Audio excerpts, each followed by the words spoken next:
एक टॉपर में और एक एवरेज स्टूडेंट्स में क्या डिफरेंस होता है? सिर्फ ये डिफरेंस होता है, जो टॉपर होगा अगर आंसर भूल जाएगा तो भी उसका आंसर लिख के आएगा, और जो एवरेज स्टूडेंट होगा अगर आंसर भूल जाएगा तो उसका आंसर नहीं लिख के आएगा। तो हमको क्या करना है? हमको टॉपर बनना है, तो हमको जो आंसर भूल गए उसका भी आंसर लिख के आना है। कैसे लिख के आना है उसका भी प्रोसेस बताऊंगा, देखिए। Hello everyone, this is Rohan Garg, welcome to Rohan एजुटेक। कैसे आप सब? आई होप कि आप बहुत अच्छे होंगे। तो डियर ऑल, क्लास 10th और क्लास 12th के बोर्ड एग्जाम बहुत ज़्यादा नज़दीक आ रही है। तो डियर ऑल, एक बात याद रखने वाली है कि हम एग्जाम में क्या पढ़ के जा रही है ये मैटर नहीं करता, बल्कि ये मैटर करता है कि हम एग्जाम में क्या और किस तरह लिख कर आ रहे हैं। तो डियर ऑल, अगर आप क्लास 10th या फिर क्लास 12th या फिर स्कूलिंग एग्जाम के स्टूडेंट हो तो ये वीडियो आपके लिए बहुत ज़्यादा बेनिफिशियल है। तो डियर ऑल, मेरी कुछ टीचर्स से बात हुई, मेरी उन टीचर्स से बात हुई जो बोर्ड एग्जाम की कॉपीज चेक करते हैं। उनसे मैंने काफ़ी क्वेश्चन आंसरिंग की, उनसे डिस्कस किया, तो उन्होंने मुझे काफ़ी ऐसी मिस्टेक्स बताई जो हर एक स्टूडेंट करता है। 99% स्टूडेंट्स जो मिस्टेक करते हैं, और उन्होंने मुझे ये भी बताया कि इन्हीं गलतियों के कारण स्टूडेंट्स अपने मार्क्स खो बैठते हैं। और साथ ही साथ उन्होंने मुझे कुछ ऐसे टिप्स भी शेयर की। उन्होंने बताया कि अगर स्टूडेंट्स अपनी कॉपी में इन स्टेप्स को फॉलो करके इस तरह से अपनी कॉपी में आंसर लिखता है तो हम उसका एक भी मार्क्स हम उसका कट नहीं करते। तो डियर ऑल, उन्होंने क्या वो मिस्टेक्स बताई, उन्होंने क्या वो टिप्स बताई, इन सबको हम डिस्कस करेंगे अपनी इस वीडियो में। बस आप वीडियो को बिना स्किप किए लास्ट तक देखते रहिए। तो देखिए, सबसे पहली जो मिस्टेक है वो है बैड राइटिंग। डियर स्टूडेंट्स, हर एक स्टूडेंट सोचता है कि अगर मेरी बैड राइटिंग है तो मेरे मार्क्स कम आएंगे। बिल्कुल गलत। हाँ, मैं भी हैरान था जब मैंने पूछा कि सर अगर स्टूडेंट की राइटिंग बैड है तो क्या उसके मार्क्स अच्छे आ सकते हैं? हाँ, आ सकते हैं। बस एक शर्त है, बैड राइटिंग चलेगी लेकिन आपकी जो राइटिंग है वो रीडेबल होनी चाहिए। अगर स्टूडेंट की राइटिंग रीडेबल है, पढ़ने में आ रही है, हर एक उसका वर्ड पढ़ने में आ रहा है, तो कहीं भी मार्क्स नहीं कटेगा। लेकिन अगर आपकी राइटिंग इतनी ज़्यादा बैड है कि आपका एक भी वर्ड पढ़ने में नहीं आ रहा तो श्योरली आपके मार्क्स कट होंगे। तो डियर स्टूडेंट्स, इस बात की टेंशन मत लीजिए कि मेरी राइटिंग बैड है तो मेरे मार्क्स कटेंगे। अगर आपकी राइटिंग पढ़ने में आ रही है, आपका एक एक वर्ड क्लियरली पढ़ने में आ रहा है, तो आपका मार्क्स नहीं कटेगा। Second dear students, speed slow. ये दूसरी मिस्टेक है। आप क्या करते हैं, आपकी स्पीड बहुत ज़्यादा स्लो रहती है। क्यों? क्योंकि वो रिलेटेड है इससे। आप क्या करते हो, अपनी राइटिंग को बहुत ही ज़्यादा सजाने के चक्कर में अपनी स्पीड को स्लो कर देते हो और आपके क्वेश्चन छूट जाते हैं। तो डियर ऑल, बिल्कुल भी ये मिस्टेक्स नहीं करनी है कि आप एग्जाम के स्टार्टिंग में बिल्कुल ऐसे सजा के लिख रहे हो और आपको पता है कि बिल्कुल सजा के लिखूंगा और आप अपनी स्पीड स्लो कर लोगे, आप अपने आने वाले क्वेश्चन को छोड़ दोगे। तो डियर ऑल, अपनी स्पीड को और अपनी राइटिंग को दोनों को आपको बैलेंस करके चलना होगा, अपनी स्पीड को भी और अपनी राइटिंग को भी। ये भी नहीं कि आपको अपनी राइटिंग के चक्कर में अपनी स्पीड कम कर लो, और ये भी नहीं कि अपनी स्पीड बढ़ाने के चक्कर में आप अपनी राइटिंग खराब कर लो।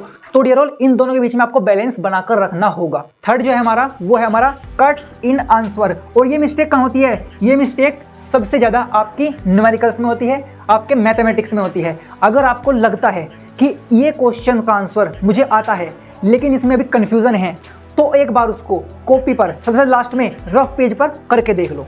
पहले इसको करके देख लो। अगर आपका रफ पेज पर आपने करा और उसका आंसर सही आ गया, तब उसको फेयर पर करो।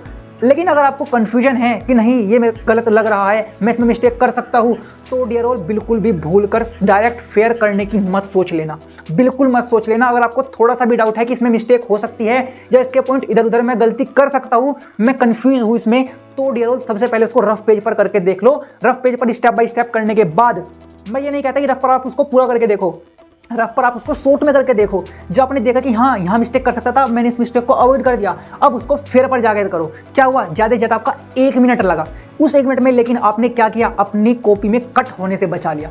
तो डियर ऑल, ये भी मिस्टेक उन्होंने मुझको बताई थी कि डियर स्टूडेंट्स क्या करते हैं, वो अपनी कॉपी में बीच बीच में कट कर देते हैं, जिससे हमको इरिटेशन हो जाता है और हम उस आंसर में स्टूडेंट को मार्क्स नहीं दे पाते। तो डियर ऑल, अब हम डिस्कस करते हैं अपनी फोर्थ मिस्टेक के बारे में, जो है आंसर भूल गए। देखिए, एक टॉपर में और एक एवरेज स्टूडेंट्स में क्या डिफरेंस होता है? सिर्फ ये डिफरेंस होता है, जो टॉपर होगा अगर आंसर भूल जाएगा तो भी उसका आंसर लिख के आएगा, और जो एवरेज स्टूडेंट होगा अगर आंसर भूल जाएगा तो उसका आंसर नहीं लिख के आएगा। तो हमको क्या करना है? हमको टॉपर बनना है, तो हमको जो आंसर भूल गए उसका भी आंसर लिख के आना है। कैसे लिख के आना है उसका भी प्रोसेस बताऊंगा। देखिए, कोई क्वेश्चन आ गया, ठीक है, आप उसका आंसर भूल गए, क्वेश्चन पढ़ा, सोचा अरे ये तो उस चैप्टर का है, पीरियोडिक टेबल का है, ठीक है, पीरियोडिक टेबल का क्वेश्चन है, ये तो पता लग गया, आंसर अभी भी याद नहीं आ रहा। फिर क्या करोगे? सोचो अरे उस टॉपिक का है, टॉपिक भी पता लग गया, आंसर नहीं पता, टॉपिक पता लग गया कि उस चैप्टर का है और उस टॉपिक का है। अब क्या करोगे, उसके आंसर में जिस क्वेश्चन का आप आंसर भूल गए, उसके आंसर में आप जो भी टॉपिक आपको याद आया है, जिस टॉपिक से रिलेटेड वो क्वेश्चन है, उसके बारे में लिख दोगे। पॉइंट्स में मत लिखना, पकड़े जाओगे। पॉइंट्स में मत लिखना, क्या करना है, आपको पैराग्राफ में लिखना है। जब पैराग्राफ में उस क्वेश्चन से रिलेटेड टॉपिक के बारे में लिखोगे, आपने पैराग्राफ में लिख दिया तो टीचर पढ़ेगा। जब उस टीचर उसको पढ़ेगा तो वो समझ जाएगा कि स्टूडेंट्स को पता है कि किस टॉपिक का है, उसको इस टॉपिक के बारे में नॉलेज है। तो डियर ऑल, अगर आपको 5 मार्क्स भी ना मिले तो आपके 3 और 2 तो मार्क्स कहीं भी नहीं गए। 3 या 2 मार्क्स तो आपको आपका टीचर देगा ही। बस एक मिस्टेक मत करना, आप पॉइंट में मत लिखना, उसके आंसर को आप पैराग्राफ में लिखोगे। तो डियर ऑल, ये सब थी वो मिस्टेक्स जो स्टूडेंट्स करते हैं, आपको इन मिस्टेक्स को अवॉइड करना है। फर्स्ट मैंने बताई बैड राइटिंग, ये मैंने आपको बता दिया, स्पीड बता दी, कट्स नहीं करने ये भी बता दिया, और अगर आंसर भूल गए तो उसका प्रोसेस भी मैंने आपको बता दिया। अब हम बात करते हैं अपने स्कोरिंग टिप्स के बारे में, जो मुझे उन्होंने बताई कि हर एक स्टूडेंट को ये टिप्स अपनानी चाहिए। अगर स्टूडेंट्स की कॉपी में ये वाली चीज़ें देखने को मिलती है, ये स्टेप्स देखने को मिलते हैं, तो हम उसका एक भी मार्क्स कट नहीं करते। तो डियर ऑल, चलते हैं अपने स्कोरिंग टिप्स पर। पहली टिप्स के बारे में बात करते हैं, जो है हमारी क्वेश्चन सीक्वेंस। तो डियर ऑल, एक टॉपर स्टूडेंट जो होगा वो हमेशा क्वेश्चन को एक सीक्वेंस में करेगा, ठीक है। पहले first, second, third, fourth, section A, section B, section C, इस तरह करेगा। और जो एक एवरेज होगा, जिसके मार्क्स कम हो गए, वो क्या मिस्टेक करता है, वो यही मिस्टेक करता है, पहले सेक्शन बी कर दिया, फिर सेक्शन ए कर दिया, फिर सेक्शन सी कर दिया, और सेक्शन ए, बी और सी में भी क्या कर दिया, पहले 5th कर दिया, फिर 7th कर दिया, फिर 2 कर दिया, फिर 1 कर दिया। तो डियर ऑल, ये मिस्टेक्स बिल्कुल नहीं करनी। क्या करना है, पहले सेक्शन ए करना है, सेक्शन बी करना है, और इनमें भी क्या करना है, सेक्शन ए में भी first, second, third, first, second, third. ये नहीं कि पहले 4th कर दिया, फिर 2 कर दिया, फिर 5th कर दिया, फिर 1 कर दिया। नहीं करना, नहीं करना। तो क्या करना है, क्वेश्चन को सीक्वेंस में करना है। भैया एक बात तो बताओ, अगर मैंने फर्स्ट क्वेश्चन कर दिया, सेकंड कर दिया, थर्ड मुझसे आता नहीं और 4th आता है, तो मैं क्या करूं, क्या करूं? अगर आपको पता है कि थर्ड मैं कर लूंगा, अभी कंफ्यूजन है, थर्ड में कर लूंगा, अभी कंफ्यूजन है, और मुझे ये भी पता है कि थर्ड का आंसर मेरा 7 से 8 लाइन में आ जाएगा, तो जगह छोड़ दो। और अगर आपको पता है कि पता नहीं मैं कर भी पाऊंगा या नहीं, तो डियर ऑल, फर्स्ट करो, सेकंड करो, 4th करो, थर्ड को सबसे लास्ट में कर देना, सबसे लास्ट में कर देना। बट ये मिस्टेक्स नहीं करनी कि आप पहले 4th करो, फिर 2 करो, फिर 5 करो, फिर 1 करो। देखिए टीचर ने क्या बोला, टीचर ने ये बोला कि अगर स्टूडेंट्स ने सीक्वेंस में क्वेश्चंस नहीं सोल्व कर रखे हैं तो उसके मार्क्स कट हो सकते हैं। तो हमको क्या करना है, हमको क्या करना है, हमको क्या करना है, हमको ये करना है कि हमको सीक्वेंस में आंसर, क्वेश्चन आंसर करने हैं, ठीक है। Second tip, underline keywords. Underline keywords ये क्या है भैया, देखिए, जो दिखता है वो बिकता है, याद है, जो दिखता है वो बिकता है। कैसे, देखिए, हमारा क्वेश्चन आ गया, आंसर लिखना है। क्या है आंसर, आंसर है formula, formula of water is H2O। तो क्या करोगे, क्या करोगे, देखिए इसमें कीवर्ड क्या है, वाटर, H2O, हाईलाइट कर दो। कब करोगे हाईलाइट, मैं ये नहीं कहता कि आप रंग बिरंगे पेन ले जाकर उसको हाईलाइट करो, नहीं, पहले अपनी पूरे आंसर शीट को कंप्लीट कर लो, अपने एग्जाम को कंप्लीट कर लो। जब एग्जाम कंप्लीट हो जाए, ब्लैक पेन से अपने कीवर्ड्स को, हर एक आंसर के कीवर्ड को आपको अंडरलाइन कर लेना है, अंडरलाइन कर लेना है। ऐसे क्या होगा, आपने मान लिया मैंने 5 पॉइंट्स लिख रखे हैं आपने, ठीक है, 5 पॉइंट्स लिख रखे हैं, हर पॉइंट्स में आपने हाईलाइट कर रखा है कि इसमें ये है, ये है, ये है। तो टीचर क्या करेगा, अब टीचर उस पूरे आंसर को नहीं पढ़ेगा, आपके कीवर्ड्स देखेगा कि ठीक है, स्टूडेंट्स को पता है, ठीक है, यहाँ पे ये है, इसने ये यूज़ किया, इसने ये यूज़ किया। अब टीचर क्या करेगा, फुल मार्क्स देगा, फुल मार्क्स देगा। क्लियर है। Third tips, cuts in answer, cuts in answer. क्या मिस्टेक करी, मिस्टेक ये करी, H2O, अरे सोडियम लिखना था, Na नहीं करना, क्या करना है, H2O लिख दिया, लिखना था क्या, सोडियम, Na, हल्का सा कट किया, Na, ये नहीं करना। अगर ऐसे करोगे तो मार्क्स कट हो जाएंगे, हल्का सा आपको सिर्फ एक कट लगा देना है। तो डियर ऑल, आपको बिल्कुल भी कट्स ऐसे नहीं करना, हल्का सा कट लगाना है बस। फोर्थ टिप्स हमारी क्या है, हमारी है न्यूमेरिकल। न्यूमेरिकल में क्या करना है, न्यूमेरिकल सोल्व कर लिया भैया, ठीक है, आंसर आ गया, R = 9 आ गया, R = 9 आ गया। सबको पता है R क्या है भैया, रेजिस्टेंस है, ठीक है, आंसर आ गया। भैया टीचर को कहाँ बताया कि आपने रेजिस्टेंस का आंसर निकाला, टीचर को क्या पता है कि आंसर ये आया। तो करना क्या है, ये करना है, हमारा आंसर आया R = 9, तो dear all R equal to 9, unit लिखना मत भूलना, बिल्कुल नहीं भूलना।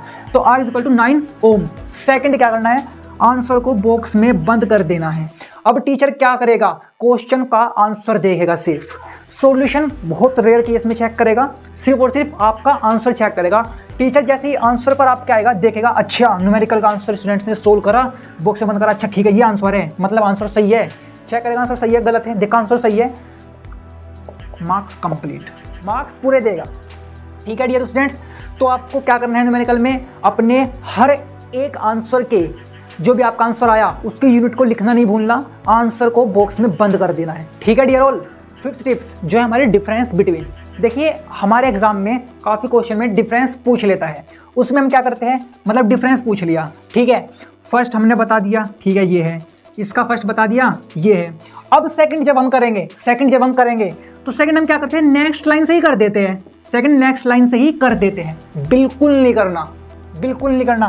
क्या करना है, सेकंड करने से पहले जैसे ही फर्स्ट कंप्लीट हुआ एक लाइन छोड़ दो, एक लाइन छोड़ दो, एक लाइन छोड़कर तब दूसरा बताओ, एक लाइन छोड़ दो तब दूसरा बताओ, क्लैरिटी अलग ही दिखेगी।